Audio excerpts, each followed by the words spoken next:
सरल सवाल पूछ रहा हूं, लेकिन सुधांशु त्रिवेदी आपको बीच में आना पड़ेगा। सुधांशु त्रिवेदी वो कह रहे बीजेपी को जवाब देना चाहिए। ये हालांकि एक बिल्कुल नया युग है जिसके अंदर काम कोई कर रहा है, लेकिन जवाब भारतीय जनता पार्टी को देना पड़ेगा। कांग्रेस पार्टी के नेता ने, सीएम ने बयान दिया, प्रियंका गांधी ताली बजा रही थी, लेकिन जवाब सुधांशु त्रिवेदी आपको देना पड़ेगा। जवाब दीजिए। देखिए अमित जी, जो कुछ आज स्थिति है, जो गति और दुर्गति है कांग्रेस की इस परिस्थिति में, उसके ऊपर पहले मैं एक पंक्ति कह के तब बात शुरू करूंगा। रहीमदास जी का दोहा है कि बिगड़ी बात बने नहीं, लाख करो किनकोए, रहीमन बिगड़े दूध को मथे न माखन होए। तो अब दूध फट गया, उसके बाद ये मथने में लगे हैं तो मक्खन नहीं निकलने वाला। अब मैं ये बात कहना चाहता हूं, फैक्ट के रूप में आईना दिखाना चाहता हूं। पहली बात, इनको किसानों को सबसे पहले खालिस्तानी किसने कहा? रणवीर सिंह बिट्टू, जो कि कांग्रेस पार्टी के सांसद हैं, उन्होंने कहा। दूसरी बात, जिस आंदोलन में नारा लगा था कि इंदिरा गांधी को ठोक दिया था, कोट एंड कोट यह शब्द, उसके बाद उसका समर्थन करना कांग्रेस की निर्दयता को दिखाता है। तीसरी बात, इन्होंने बार बार दलित सीएम की बात करते हैं। मैं पूछना चाहता हूं असीफ जी से, गुरु नानक ने क्या कहा था? अव्वल अर्राद नूर उपाया कुदरत के सब बंदे, एक नूर दे सब जग उपजा, कौन भले को मंदे। सिख धर्म में कोई ऊंचा नीचा था? जब खालसा पंथ की स्थापना की गुरु गोविंद सिंह ने बिल्कुल नहीं। गुरुओं ने जब पंथ बनाया तो कोई दलित नहीं बनाया था, ये सियासत ने बना दिया। सिखों में दलित, कभी सिखों में दलित नहीं हुआ। कौन कर रहा है? आईना देखिए, सिख धर्म की शिक्षाओं का अपमान, गुरु नानक के विचार का अपमान, गुरु गोविंद सिंह के अमृत चखाने का अपमान, और डॉक्टर अंबेडकर ने जब संविधान बनाया था तो सिखों को मैं जवाब लूंगा। देखिए अर्शप्रीत, आपसे मैं जवाब लूंगा, लेकिन मुझे संजीव झा के पास जाना पड़ेगा। आम आदमी पार्टी के विधायक हैं संजीव झा, क्योंकि आप खुद बिहार से आते हैं, आप खुद दिल्ली में विधायक हैं। क्या आपको लगता है ये जो स्टेटमेंट है इसको तोड़ा मरोड़ा जा रहा है? क्या आपको लगता है जो बात बोली गई वो स्पष्ट नहीं है? संजीव झा मुझे लगता है कि चन्नी साहब ने जो आज स्टेटमेंट दिया वो बहुत घटिया स्टेटमेंट था, और उससे भी शर्मनाक की बातें थी जब प्रियंका गांधी वाड्रा जी उनकी बातों पर ताली बजा रही थी। प्रियंका जी तो खुद यूपी से आती हैं, उनको तो कहना चाहिए था कि मैं यूपी से हूं, ऐसा नहीं कहना चाहिए, या बाद में उनको माफी मांग लेना चाहिए था। या अभी जो मैं कांग्रेस की प्रवक्ता को सुन रहा हूं, और आपने भी कहा, वो स्टेटमेंट को पोख्ता कर रहे हैं। वो कह रहे हैं हाँ हमारी यही सोच है, तो इसका मतलब कांग्रेस का ये सोच को दर्शाता है। लेकिन ये पंजाब का सोच नहीं है। पंजाब अमन भाईचारे का प्रदेश है, पंजाब सबका स्वागत करता है, पंजाब में सबके लिए जगह है। वही बिहार यूपी के लोग पंजाब के अगर पर कैपिटा इनकम बढ़ा है तो चाहे कारखाने में हो, चाहे खेती किसानी हो, सब में बाहर के लोगों ने योगदान दिया है, सब में उत्तर प्रदेश के और बिहार के लोगों ने योगदान दिया है। अभी ये कह रहे हैं कि जो उत्तर प्रदेश और बिहार के लोगों को आप घुसने नहीं देंगे, तो क्या इसका मतलब एक बात तो तय है कि अब पंजाब में इनके लिए उनके पास मुद्दे नहीं हैं। पंजाब के लोग अब इनको पसंद नहीं करते हैं। जिस तरह से पंजाब को कांग्रेसियों ने लूटा है, जिस तरह से पंजाब को बर्बाद किया है, अब लोग बदलाव के लिए वोट करना चाह रहे हैं, नया पंजाब बनाने के लिए वोट कर रहा है।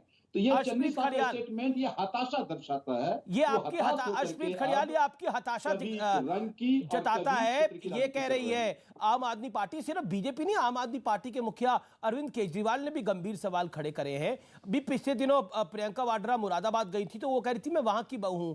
आज चन्नी साहब ने उनको पंजाब की बहू बना दिया कि पंजाबन है ये। क्या आपको लगता नहीं है कि आप यूपी में यूपी की बेटी, पंजाब में पंजाब की बहू हो जाती है, और मुरादाबाद जाती है तो वहां पे भी आप बहू बन जाती है? पॉलिटिकल वॉरफेयर के अंदर, सोशल मीडिया के इस जमाने में कौन सी बात छुपती है? ये बात भी सामने आ गई। ये कितनी बड़ी एम्बैरेसमेंट है आप लोगों के लिए? अर्शप्रीत, जवाब। पहली बात तो कोई एम्बैरेसमेंट नहीं है साहब, ये भावना है साहब, ये भावना है, ये प्यार है साहब, ये भावना है, ये प्यार है। और दूसरी बात, जो बीजेपी के लोगों को मिलता नहीं है, इस वजह से इसका मुद्दा बनाने की कोशिश कर रहे हैं। आपने केजरीवाल साहब की बात की, अच्छा किया। आज उनके ही पुराने लीडर कुमार विश्वास साहब ने उनको एक्सपोज कर दिया है और बताया है कि खालिस्तानी लीडर्स और समर्थकों के साथ 2017 में उनकी सांठगांठ थी, उनका सपोर्ट ले रहे थे और चाहते थे कि पंजाब एक आजाद देश बन जाए, और इस आजाद देश के वो प्रधानमंत्री बनना चाहते थे, इनके खुद के लीडर कह गए। और दूसरा ये भी कहा कि रेफरेंडम 2020 करवाना चाहते हैं वो, ऐसे कि फंडिंग इन्वॉल्व हो सकती है। तो केजरीवाल साहब ने कहा कोई बात नहीं, बनता है तो बनने दो, मैं राज करूंगा उस पे। तो आम आदमी पार्टी का तो साहब ये हाल है। अब दूसरी बात, बीजेपी वाले अच्छी बड़ी बड़ी बातें तो कर लेते हैं, इनको ये तो पूछ लो कि हरियाणा में जो यूपी और बिहार के लोग हैं, आप उनको प्रायोरिटी क्यों नहीं देते, उनको रोजगार क्यों नहीं देते? आपने जो बिल आपने पास बड़ा किया, इल्जाम दिखाया है 70-75% कुमार विश्वास के हवाले से जवाब बनता है। हरियाणा ओके के संजीव लोगों का को जवाब। देने की कोशिश की, देखिए, तो आपने मुझे क्यों लगता किया? है एक बात और यहाँ मुझे पे मैं आपको इनको पंजाब चुप की बात कराइए बता दूं क्योंकि साहब, मुझे इस तरह वो चुप में चन्नी साहब करना है, अच्छा वो नहीं लगता। पंजाब कांग्रेस है जिन्होंने यूपी और बिहार के लोगों को रोजगार दिया, उनको पर सेफ अब तो गाली भी दे रही है ना कांग्रेस पार्टी उधर। ओके संजीव का जवाब। किया कि उनके देखिए, संजीव मुझे का ये जवाब। लगता है, उनको जॉब मिल सके, उनके सर पे संजीव छत ठीक है, हो। मौका दीजिए ना उनको भी, संजीव को भी मौका दीजिए।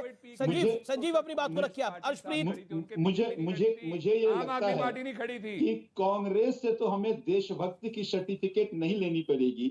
अभी पंजाब के प्रधान, कांग्रेस के प्रधान कहते हैं इमरान खान मेरे बड़े भाई हैं, हम जाके उनके गले लगते हैं, तो आपसे मुझे देशभक्ति की सर्टिफिकेट नहीं लेनी पड़ेगी। रही बात आपने कुमार विश्वास की करी, तो ठीक है, आपने उनकी धर्मपत्नी को राजस्थान लोकसभा आयोग का सदस्य बनाया है और वो स्टेज के कवि हैं, तो कई बार अगर ठीक से राशि मिले तो बात कुछ भी हो सकती है। मैं ये कह रहा हूं कि अगर ये बात सच थी तो जब इनको कहा गया ये बर्दाश्त कैसे कर लिए? कोई भी देशभक्त बर्दाश्त नहीं करता। ये चुनाव के समय में बातें कैसे आ रही है? तो ये सब समझता है कि बातें कहां से आ रही है और कैसे आ रही है, कैसे फैलाया जा रहा है। लेकिन मैं एक बात बता दूं कि पंजाब के लोगों ने अब मन बना लिया है कि कांग्रेस को समूल नष्ट करना है। जो एक बड़ा जीरो पहले दिल्ली में दिया था, अब बारी पंजाब की है। पंजाब के लोग आम आदमी पार्टी की सरकार बने, भगवंत मान यहाँ का सीएम बने, ये मन बनाकर बैठे हुए। और तभी मैंने आपको पहले कहा कि ये हताशा भरा बयान है। जब जमीन खिसक रही है, कभी कहते हैं केजरीवाल काले हैं, कभी कहते हैं कि जी हम बिहार यूपी। अरे आप अगर मान लीजिए आप अरविंद केजरीवाल के विरोधी हैं, अगर केजरीवाल जी को बिहार यूपी के लोग वोट करेंगे तो आप कहेंगे कि हम बिहार यूपी वालों को घुसने नहीं देंगे। जवाब ठीक है अर्शप्रीत जवाब। अर्शप्रीत 40 सेकंड में जवाब। वो कह रहे हैं आपकी हताशा है जो आप मैं इस तरह जवाब के बयान देता हूं दिलवा साहब। रहे हैं इनको लोगों से। बड़े स्पष्ट सवाल पूछे मैंने। साहब कुमार विश्वास इनके नेशनल एग्जीक्यूटिव के मेंबर रहे हैं, इनके सीनियर लीडर रहे हैं, केजरीवाल साहब के नजदीकी रहे हैं। उन्होंने स्पष्ट कर दिया और सवाल पूछा सूरजेवाला साहब ने कि आप क्या केजरीवाल साहब क्या आप चाहते हैं कि पंजाब के टुकड़े टुकड़े हो? आप चाहते हैं कि पंजाब अलग हो जाए? आप हिंदुस्तान को डिवाइड करना चाहते हैं? और क्या इमरान खान को बड़े भाई बताओ, जो मोड में सब जानता है। आपसे सर्टिफिकेट क्या आपका कोई रोल था जो हाल ही में पंजाब में के लोग जानते हैं? क्या आपका कोई इसमें कनेक्शन था? आपकी कोई इन्वॉल्वमेंट थी? बिकॉज आपके खुद के लीडर ने एक्सपोज किया है कि आप खालिस्तानी समर्थकों के साथ बातचीत कर रहे थे, उनका सपोर्ट ले रहे थे। और जहां तक साहब इन्होंने सिद्धू साहब की बात की, सिद्धू साहब की वजह से करतारपुर कॉरिडोर खुला, लाखों करोड़ों सिखों की मन्नत पूरी हो सकी। और जहां तक मोदी साहब की बात है, वहां पे अनअनाउंस पहुंचते हैं, उनको जन्मदिन विश करते हैं, उनके गले लगते हैं। ठीक है, जवाब ठीक है। सुधांशु त्रिवेदी जवाब। पठानकोट अटैक होता है, जवान शहीद होते हैं। सुधांशु जवाब। मोदी साहब वहां जाके देखिए, उदित राज भी मेरे से जुड़े हुए। सुधांशु जी गले लगते हैं नवाज शरीफ जी के। देखिए, अभी अर्शप्रीत ने 2-3 बातें बहुत आपत्तिजनक आवेश में बोल दी। इनका रिमाइंड करके देखिए, इन्होंने कहा यूपी बिहार वालों को नौकरी दी। अब इनका लहजा देखिए जैसे कोई खैरात बांट रहे थे। आपको कहना चाहिए था कि उत्तर प्रदेश के बिहार के लोगों ने भी आकर यहाँ की अर्थव्यवस्था में अपना योगदान दिया और हमने मिलकर एक अच्छी गलत कह रहे हैं। आप जाके देख लीजिएगा, हमने यूपी बिहार वालों को नौकरी दी। आप रिमाइंड करके देखिए अर्शप्रीत